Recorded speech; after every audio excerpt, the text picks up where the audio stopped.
Welcome to Rajasthan जी के training. दोस्तों स्वागत है आप सभी बीएसटीसी पीटीटी के अभ्यर्थियों का राजस्थान जी के ट्रेनिंग के इस यूट्यूब चैनल पर। दोस्तों आज हम कक्षा 8 का दूसरा पार्ट कंप्लीट करने जा रहे हैं जिसका नाम है दोस्तों, क्या नाम है दोस्तों 1857 का स्वतंत्रता संग्राम एवं राजस्थान। ठीक है, यह टॉपिक बहुत ही इंपॉर्टेंट है आपकी आने वाली बीएसटीसी पीटीटी की एग्जाम के लिए। तो चलिए बिना किसी विलंब के आज के इस वीडियो की शुरुआत करते हैं। वीडियो को लाइक शेयर जरूर कर देना। ठीक है, तो चलिए अभी तक आपने अगर आप चैनल को सब्सक्राइब नहीं किया तो चैनल को सब्सक्राइब भी जरूर कर देना। तो चलिए बात करें दोस्तों, सन 1818 ईस्वी तक राजस्थान के सभी राज्यों ने अंग्रेजों के साथ संधियां कर ली थी। वो हमने पिछले फर्स्ट पार्ट में ही देख लिया था कि राजस्थान के जो सभी राज्य थे उन्होंने 1818 ईस्वी तक आते आते सभी राज्यों ने संधि कर ली थी। ठीक है, जिससे यह निश्चित किया गया था कि राज्य में आपसी विवादों का निपटारा अंग्रेज सरकार द्वारा ही किया जाएगा। यानी कि कोई भी राज्यों के बीच में कोई भी लड़ाई होती थी, युद्ध होता था, तो उसका जो निपटारा था वो अंग्रेजों के द्वारा ही किया जाता था। संधि पर हस्ताक्षर कर लिए गए थे। ठीक है, चलिए तो 1822 ईस्वी में मेरवाड़ा बटालियन की स्थापना की गई थी। आपसे पूछ सकता है मेरवाड़ा बटालियन की स्थापना कब की गई थी, तो आपको बताना 1822 ईस्वी में की गई थी। ठीक है, और 1826 ईस्वी में अलवर राज्य में हस्तक्षेप कर अलवर राज्य को दो भागों में विभक्त कर दिया गया था। ठीक है, और 1826 ईस्वी में लोहागढ़ दुर्ग जो अपने भरतपुर है उसको नष्ट कर पॉलिटिकल एजेंट के अधीन काउंसिलिंग की नियुक्ति के लिए की गई थी। ठीक है, और 1834 ईस्वी में शेखावटी ब्रिगेड की स्थापना की गई थी। और उसी के साथ बात करें तो 1835 ईस्वी में जोधपुर लीजियन का गठन किया गया था। और 1839 ईस्वी में अंग्रेजों द्वारा जोधपुर के किले पर अधिकार किया गया था। और 1841 में मेवाड़ भील कोर की स्थापना की गई थी। और 1844 ईस्वी में बांसवाड़ा मारावल लक्ष्मण सिंह की नाबालिगी के कारण अंग्रेजों शासन की स्थापना की गई थी। ठीक है, और 1857 की क्रांति की शुरुआत 10 मई 1857 को मेरठ से हुई थी। ये बात आपको यहां से पता होनी चाहिए। और इस समय मेवाड़ में मेजर शावर्स, मारवाड़ में मैक मौसन तथा जयपुर में कर्नल ईडन पॉलिटिकल एजेंट थे। ठीक है, यहां से आपको ये बातें आपको पता होनी चाहिए दोस्तों कि किस क्षेत्र से संबंधित कौन सा पॉलिटिकल एजेंट था। तो मेवाड़ का जो पॉलिटिकल एजेंट था वो था मेजर सावर्स था, और मेवाड़ का जो पॉलिटिकल एजेंट था वो मॉक मैसन था, और जयपुर का जो पॉलिटिकल एजेंट था वो कर्नल ईडन था। ठीक है, ये यहां से आपके प्रश्न बन सकते हैं, इतनी जानकारी आपको पता होनी चाहिए। और बात करें तो दोस्तों राजस्थान में 1857 ईस्वी के समय एजीजी यानी कि agent to governor general George Patrick Lawrence था। दोस्तों यहां से इंपॉर्टेंट प्रश्न है दोस्तों, ये प्रश्न आपके बन सकता है कि राजस्थान में 1857 के समय एजीजी कौन था, यानी कि एजीजी यानी कि एजेंट टू गवर्नर जनरल कौन था, तो आपको बताना है जॉर्ज पैट्रिक लॉरेंस थे। ठीक है, चलिए तो इतनी बातें आपको राजस्थान के 1857 के स्वतंत्रता संग्राम के जो फर्स्ट पार्ट में है वो याद रखनी है। ठीक है, चलिए अब बात करते हैं राजस्थान में 1857 की ईस्वी की जो क्रांति के जो कारण थे वो मुख्य कारण क्या थे, इसके बारे में बात करते हैं। यानी कि ऐसा क्या हुआ था कि 1857 की क्रांति करनी पड़ी। ठीक है, चलिए उसके बारे में बात करें तो पहला मुख्य कारण था कि कंपनी द्वारा राज्यों के आंतरिक शासन में हस्तक्षेप करना। ठीक है, पहला कारण था 1857 ईस्वी की क्रांति का जो फर्स्ट कारण था वो ये था कि जो ईस्ट इंडिया कंपनी थी वो उसने क्या किया था, उसने कंपनी के द्वारा यानी ईस्ट इंडिया कंपनी के द्वारा राज्यों के आंतरिक शासन में हस्तक्षेप करना शुरू कर दिया था। यानी कि पहले तो भारी सुरक्षा करते थे, लेकिन वो अब अंदर से भी अपने हस्तक्षेप करने लग चुके थे। ठीक है, और दूसरा कारण था कि राज्यों के उत्तराधिकारी में प्रश्न पर असंतोष का भाव होता था। और तीसरी थी कि सामान्यतः जनता की भावना। और चौथी थी कि राज्यों के आर्थिक मामलों में हस्तक्षेप करना। और पांचवी थी कि सामंतों की मनोदशा। और छठी थी तत्कालिक कारण। तत्कालिक कारण की बात करें तो एनफील्ड राइफलों में प्रयुक्त कारतूसों में गाय व सुअर की चर्बी का प्रयोग किया जाना, जिन्हें प्रयोग में लेने से पूर्व मुंह से खोलना पड़ता था। इसलिए यह भी अपना मुख्य कारण था दोस्तों। ठीक है, यह भी अपना मुख्य कारण था कि हमें 1857 की क्रांति करनी पड़ी। ठीक है, अब बात करते हैं दोस्तों, अब हम बात करते हैं कि राजस्थान में 1857 की क्रांति के समय 6 सैनिक छावनियां थी। उन 6 सैनिक छावनियों के बारे में आपको पता होना चाहिए।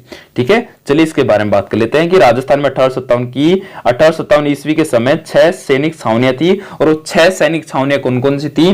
पहली छावनी थी नसीराबाद, उसका मुख्यालय था अजमेर में। और रेजिमेंट कौन सी थी? 15वीं बंगाल नेटिव इन्फेंट्री अपने कौन सी रेजिमेंट थी। ठीक है, यानी कि 1857 ईस्वी के समय 6 सैनिक छावनियां थी अपने अपने यानी कि खुद की, यानी कि हम जो लड़ाई लड़ रहे थे उसकी 6 सैनिक छावनियां बनाई गई थी अपने राजस्थान के अंदर, ठीक है, राजस्थान से बाहर भी थी, ठीक है। और दूसरी थी नीमच, नीमच जो थी अपने ग्वालियर में थी। ग्वालियर में कौन सी रेजिमेंट थी, वो मालवा की थी, मेवाड़ की थी और राजपूताना रेजिमेंट भी थी।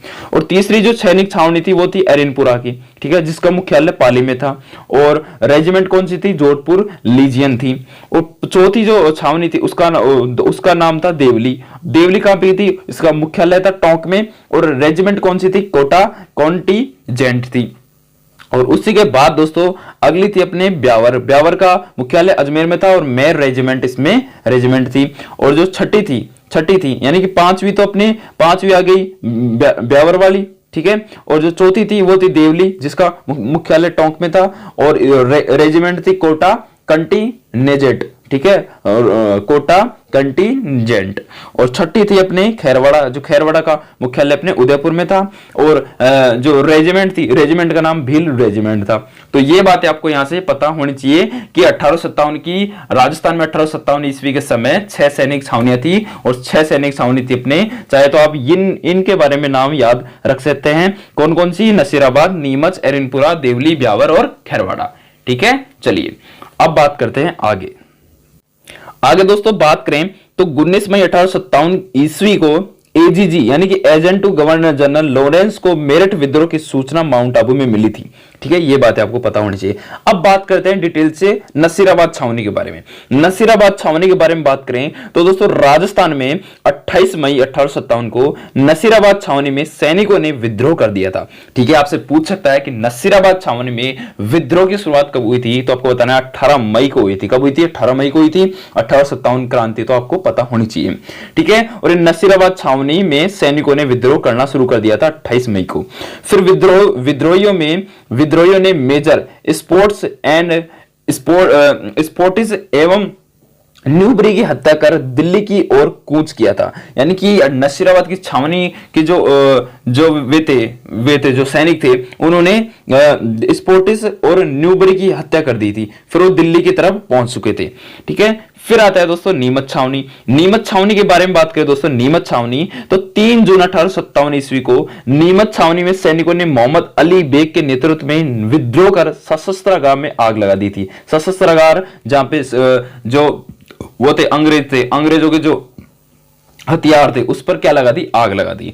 फिर विद्रोह के समय छावनी का कप्तान मैकडोनाल्ड था, जिसने किले की रक्षा का प्रयास किया था, ठीक है। विद्रोही सैनिक चित्तौड़, हमीरगढ़, बनेड़ा होते हुए शाहपुरा पहुंच चुके थे। और नीमच में क्रांति की सूचना पाते ही सावश ने मेवाड़ की एक पलटन को क्रांतिकारियों को निकालने भेजा, जो स्वयं सावर्स ने नीमच की ओर प्रस्थान किया, ठीक है। और इसके बाद आपको याद रखना है कि सावर्स ने कोटा, बूंदी तथा मेवाड़ की सेनाओं की सहायता से नीमच पर पुनः अधिकार कर लिया था, ठीक है। चलिए इसके बाद आती है दोस्तों एरिनपुरा छावनी।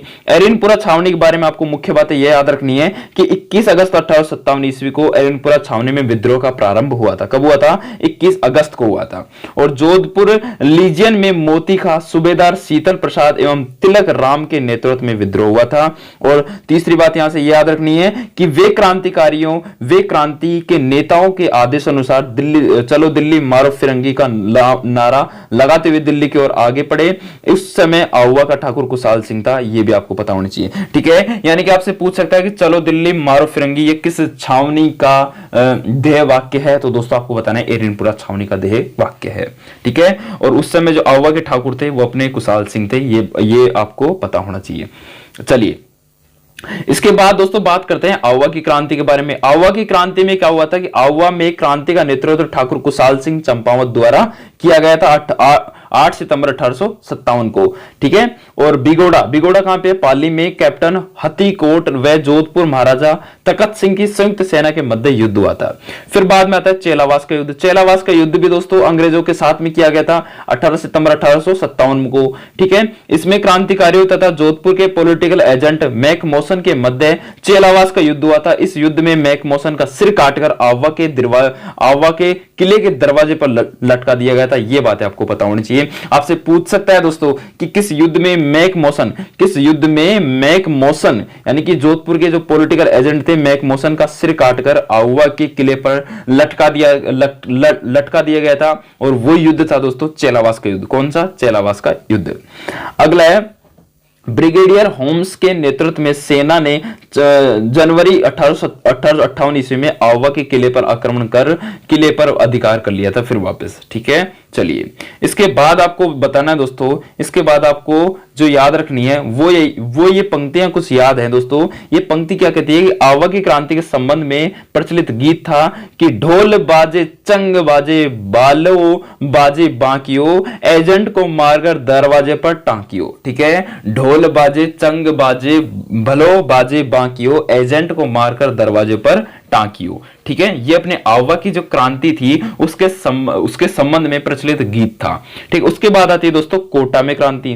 कोटा की क्रांति के बारे में तो आपको मुख्य बातें ही याद रखनी है, जैसे कि कोटा में क्रांति की शुरुआत 15 अक्टूबर 1857 को लाला जयदयाल व मेहराब अली खां के द्वारा की गई थी। ठीक है, इसके बाद राजस्थान में सबसे ज्यादा सुनियोजित व सुनियंत्रित क्रांति कोटा में हुई थी, यानी कि सबसे ज्यादा सुनियोजित और सुनियंत्रित क्रांति अपने कोटा में हुई थी। और उसके बाद विद्रोहियों ने कैप्टन बर्टन का सिर काटकर पूरे शहर में घुमाया था, और वो अपने कोटा क्रांति से संबंध था। और कोटा के महाराव राम सिंह द्वितीय को क्रांतिकारियों के द्वारा कोटा दुर्ग में कैद भी कर लिया गया था। ठीक है, उसके बाद आपको ये बातें ध्यान होनी चाहिए कि जून 1858 ईस्वी तक अंग्रेजों ने अधिकांश रियासतों पर पुनः क्या कर लिया, पुनः नियंत्रण स्थापित कर तात्या टोपे कोटा के क्रांतिकारी जयदयाल तथा मेहराब खां अली को फांसी पर चढ़ा दिया गया था। इसलिए अपने कोटा की क्रांति बहुत फेमस है प्यारे दोस्तों।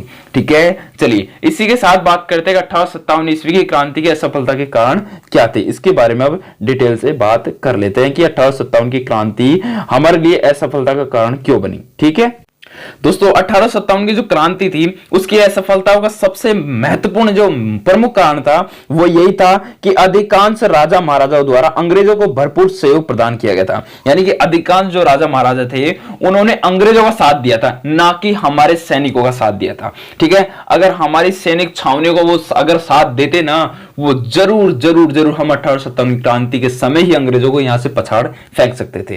ठीक है, इतने दिन अपन को गुलामी नहीं झेलनी पड़ती थी। और दूसरा मुख्य कारण था कि क्रांति का समय से पूर्व प्रारंभ होना, यानी कि क्रांति समय से पूर्व ही प्रारंभ हो गई थी। ठीक है, और जो तीसरा कारण ये था कि क्रांति की शुरुआत का कुछ सीमित स्थानों से ही प्रारंभ होना। और चौथा कारण था कि कोटा, नसीराबाद, भरतपुर, धौलपुर, टोंक आदि में विद्रोह का अलग अलग समय पर शुरू होना। अगर एक साथ शुरू होता तो शायद ऐसा हो सकता था कि हम 1857 में ही आजाद हो जाते। ठीक है, उसके बाद कुशल एवं सुसंगठित नेतृत्व का अभाव था, यानी कि संगठन में शक्ति कम थी दोस्तों। ठीक है, और उसके बाद राजस्थान के क्रांतिकारियों में परस्पर तालमेल नहीं होना। ठीक है, तालमेल भी नहीं बैठा, तथा साधनों का उचित अभाव होना, बिल्कुल ये भी बिल्कुल कारण था। और मारवाड़, मेवाड़ तथा जयपुर आदि शासकों द्वारा तात्या टोपे का सहयोग न करना, उन्होंने तात्या टोपे का सहयोग नहीं किया दोस्तों, ये बहुत बड़ी गलती कर दी थी उन्होंने। ठीक है, उसके बाद बात करते हैं 1857 ईस्वी के परिणाम क्या थे। परिणाम से भी आपसे प्रश्न पूछा जा सकता है, तो चलिए परिणाम बात करते हैं। परिणाम थे क्या 1857 की क्रांति के परिणाम? ठीक है, रिजल्ट क्या थे? तो पहला रिजल्ट ये निष्कर्ष ये निकल कर आया कि राजस्थान के शासकों द्वारा क्रांति के प्रभाव को रोकने के लिए पर्याप्त प्रयास किए। ब्रिटिश सरकार ने राजाओं को अंग्रेजी शिक्षा देना प्रारंभ किया तथा साथ ही साथ पुरस्कार उपाधि देना भी शुरू किया था। यानी कि राजस्थान के शासकों द्वारा क्रांति के प्रभाव को रोकने के लिए पर्याप्त प्रयास किए गए थे। उस समय ब्रिटिश सरकार ने राजाओं को अंग्रेजी शिक्षा देना प्रारंभ किया तथा साथ ही साथ पुरस्कार व उपाधि भी देना शुरू किया था। यानी कि ये थे परिणाम में से एक परिणाम ये शामिल था कि जिन राजाओं ने उस समय 1857 क्रांति के समय अंग्रेजों का साथ दिया था, उनको दोस्तों अंग्रेज बहुत कुछ दिए थे उनको। ठीक है, जैसे बहुत सारे पुरस्कार, उपाधियां। ठीक है, और उसके साथ साथ अंग्रेजी शिक्षा भी दी थी उनको। ठीक है, और दूसरा निष्कर्ष ये निकल कर आया था कि सामंतों ने अंग्रेजों के विरुद्ध संघर्ष किया था, इसलिए क्रांति की समाप्ति के पश्चात अंग्रेजों ने सामंत वर्ग की शक्ति को समाप्त करने की नीति बनाई थी। ठीक है, ये भी अपन को पता होनी चाहिए। और उसके बाद जो तीसरा निष्कर्ष था वो ये था कि अंग्रेजी शिक्षा पद्धति का विस्तार किया गया ताकि नौकरशाही में अंग्रेजी शिक्षा प्राप्त अनुभवी व स्वामी भक्त व्यक्तित्व की भर्ती की जा सके। ठीक है, यानी कि अंग्रेजों ने अपनी भाषा का बहुत प्रचार प्रसार किया। और चौथी बात ये निकल कर आई कि अंग्रेजों ने अपने सैनिक एवं व्यापारी हितों की पूर्ति के लिए यातायात के साधनों का विकास किया। ठीक है, यहां से ये बातें आपको पता होनी चाहिए। ठीक है, तो चलिए ये अपना पूरा पार्ट कंप्लीट हो चुका है। ठीक है, जिसका नाम था 1857 का स्वतंत्रता संग्राम एवं राजस्थान। ठीक है, चलिए इससे संबंधित कितने इंपॉर्टेंट प्रश्न आपके बन सकते हैं उसके बारे में बात कर लेते हैं। हम कुल लगभग 16 इंपॉर्टेंट प्रश्नों की बात करेंगे, तो देखते हैं आपके कितने प्रश्न सही होते हैं। तो पहला प्रश्न यहां से आपका बन सकता है, प्यारे दोस्तों आपको बताना होगा इसका सही जवाब। पहला प्रश्न बन सकता है कि राजस्थान में 1857 ईस्वी की क्रांति का प्रारंभ सर्वप्रथम कहां से हुआ था? तो सर्वप्रथम दोस्तों नसीराबाद की छावनी से हुआ था और नसीराबाद का मुख्यालय अजमेर में था। ठीक है, दूसरी बात यहां से बन सकती है कि ठाकुर कुशाल सिंह ने 1857 की क्रांति कार्यों का नेतृत्व कहां से किया था? तो आह्वा से किया था। ठीक है, और तीसरा प्रश्न बन सकता है 1857 ईस्वी की क्रांति का प्रारंभ भारत में सर्वप्रथम कहां से हुआ था? तो भारत में दोस्तों पूछ रहे तो भारत में सर्वप्रथम मेरठ से हुआ था। ठीक है, और राजस्थान से नसीराबाद से हुआ था। ठीक है, और चौथा प्रश्न पूछ सकता है 1857 की क्रांति के समय राजस्थान में कितनी सैनिक छावनियां थी? बिल्कुल 6 सैनिक छावनियां थी। कौन कौन सी? नसीराबाद की छावनी, नीमच की छावनी, एरनपुरा की छावनी, देवली की छावनी, ब्यावर की छावनी और खैरवाड़ा की छावनी। ठीक है, ये बातें आपको यहां से पता होनी चाहिए। उसके बाद दोस्तों उसके बाद पांचवा प्रश्न पूछा जा सकता है नसीराबाद में 1857 की क्रांति का प्रारंभ कब हुआ था? तो नसीराबाद की छावनी जब ने उसका मुख्यालय अजमेर में था, उसका जो क्रांति का प्रारंभ है वो 28 मई 1857 को हुआ था। और नीमच में 1857 क्रांति का प्रारंभ पूछ रहे नीमच में, तो नीमच में दोस्तों नीमच में कब हुआ था? 3 जून। कब हुआ था? 3 जून 1857 को। नीमच कहां पे है? नीमच का मुख्यालय ग्वालियर में था। ठीक है, ये राजस्थान से बाहर थी। चलिए उसके बाद एरनपुरा में 1857 क्रांति का प्रारंभ पूछ सकता है, तो एरनपुरा कहां पे थी? पाली में इसका मुख्यालय था। और इसका जो प्रारंभ था वो 21 अगस्त 1857 को हुआ था अपने एरनपुरा छावनी का। ठीक है, एरनपुरा वाली का। चलिए इसके बाद आपसे प्रश्न पूछा जा सकता है दोस्तों, इसके बाद प्रश्न पूछा जा सकता है कि कोटा में 1857 की क्रांति का प्रारंभ हुआ था। तो कोटा में 1857 की क्रांति का प्रारंभ अपने 15 अक्टूबर से हुआ था। 15 अक्टूबर से हुआ था। उसके बाद कोटा में विद्रोह का नेतृत्व किसने किया था? तो कोटा में विद्रोह का नेतृत्व करने वाले थे दोस्तों कौन कौन? लाला जयदयाल और मेहराब अली खां। ठीक है, ये दोनों यानी कि ए व ब दोनों सही आंसर आ जाएगा। ठीक है, और इनको लास्ट में जाकर अंग्रेजों ने पकड़ लिया और अंग्रेजों ने पकड़ने के बाद इनको फांसी की सजा सुनाई गई थी। ठीक है, इसके बाद अगला प्रश्न पूछा जा सकता है दोस्तों कि कोटा में किस कैप्टन का सिर काटकर पूरे शहर में घुमाया गया था? तो दोस्तों कोटा में दोस्तों कैप्टन बर्टन का सिर काटकर पूरे शहर में घुमाया गया था गणचक्री की तरह। ठीक है, चलिए अगला प्रश्न पूछ सकता है कि क्रांतिकारियों ने कोटा के किस महाराव को कोटा दुर्ग में कैद किया था? तो क्रांतिकारियों ने कोटा के किस महाराव को अपने कोटा दुर्ग में कैद किया था? तो दोस्तों ऐसे थे अपने, कौन थे? वो थे दोस्तों महाराव राम सिंह। कौन थे? महाराव राम सिंह थे, महाराव राम सिंह द्वितीय थे। अगला 12वां प्रश्न पूछा जा सकता है आपसे। 12वां प्रश्न क्या पूछा जा सकता है कि राजस्थान में 1857 की क्रांति के समय एजीजी यानी कि एजेंट टू गवर्नर जनरल कौन थे? तो 1857 क्रांति के समय एजीजी अपने थे दोस्तों राजस्थान के, वो थे जॉर्ज पैट्रिक लॉरेंस थे। ठीक है, इसके बाद दोस्तों अगला प्रश्न आपसे पूछा जा सकता है। अगला प्रश्न क्या पूछा जा सकता है दोस्तों कि 18 सितंबर 1857 को क्रांतिकारियों तथा जोधपुर के पॉलिटिकल एजेंट मैकमोसन के मध्य कौन सा युद्ध हुआ था? तो कौन सा युद्ध हुआ था? चेलावास का युद्ध हुआ था। कौन सा युद्ध हुआ था? चेलावास का युद्ध हुआ था। और अगला प्रश्न पूछा जा सकता है दोस्तों कि 1857 की क्रांति के समय मेवाड़ का पॉलिटिकल एजेंट किसे नियुक्त किया गया था? तो मेवाड़ का पॉलिटिकल एजेंट अपने मेजर सावर्स को नियुक्त किया गया था। इसके बाद अगला प्रश्न पूछा जा सकता है कि 1857 की क्रांति के समय मारवाड़ का पॉलिटिकल एजेंट किसे नियुक्त किया गया था? तो मारवाड़ का पॉलिटिकल एजेंट अपने मैकमोसन को नियुक्त किया गया था। इसके बाद लास्ट प्रश्न पूछा जा सकता है दोस्तों आपसे इस टॉपिक से संबंधित कि 1857 की क्रांति के समय जयपुर का पॉलिटिकल एजेंट किसे नियुक्त किया गया था? तो जयपुर का पॉलिटिकल एजेंट दोस्तों अपने कर्नल ईडन को नियुक्त किया गया था। ये दोस्तों 16 इंपोर्टेंट प्रश्न, और आपको जो भी मैंने आपको इस पार्ट में बताया वो बातें आपको ध्यान होनी चाहिए दोस्तों। आपसे यहां से कोई सा भी प्रश्न बन सकता है। ठीक है, तो वीडियो देखने के लिए आपका बहुत बहुत धन्यवाद। ठीक है, और इस चैनल को ज्यादा से ज्यादा अपने दोस्तों, अपने परिवार, रिश्तेदारों में फैलाएं दोस्तों। जो भी पीटीटी बीएसटी की तैयारी कर रहा है इस चैनल को सब्सक्राइब कर ले दोस्तों, क्योंकि यहां से आपकी पूरी संपूर्ण तैयारी करवाई जा रही है। ठीक है, आपके सामने एक वीडियो और एक प्लेलिस्ट आ रही होगी, उस पर क्लिक करो और अपना ज्ञान बढ़ाओ। Thank you.